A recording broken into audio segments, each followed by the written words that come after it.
ئەمە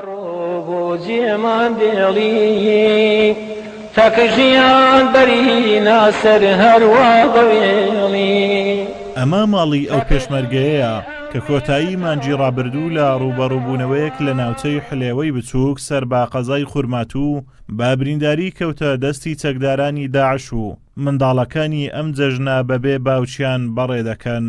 بابا حەز دەکەم ئەو دێزنەتەکەمان بێتەوە، حەز ناکەم بەس لە ڕسم تەماشات بکەم. بابمان لەگەڵمان باش بوو، یاری لەگەڵە کردین، پێم خۆشە جارێکە دی بگەڕێتەوە ئەم جەژنە لەگەڵمان بێت. لە 25 مانجی چەودامێەوە شای 27 دەستگیر کرا، لەو ڕۆژەوە دەستگیر کراوە پەدیلگیرا. مەڵە داواکاری ناوەیە لۆن بگەڕینەوە، هیچ داواکارێکی دی نییە، بە زووترین کات لۆن بگەڕێتەوە. بەوتەی کە سوکارەکەی تا ئێستا هیچ بەرپرسێکی حکومی بۆ دڵنەواییان سەردانی نەکردوون و داوا دەکەن وەزارەتی پێشمەرگە و حکوومەت لە ڕێگەی کەناڵە جیاوازەکانەوە هەوڵی ئازادکردنی ئەو پێشمەرگەیە بدەن.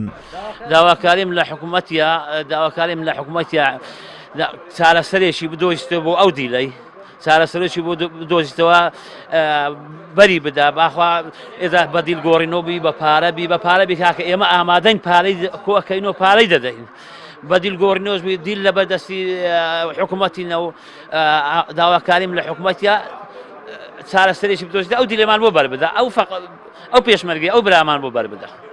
وەکو برای من براکەی من وەکو کەم ئەندامی مێشکە ئەندامی مێشکە براکەی من وەکو سەک هەرگیز سەچی پێ نەبوولەوە، بەڕاستی وەکو قاپشۆرێک لەوێ بوو.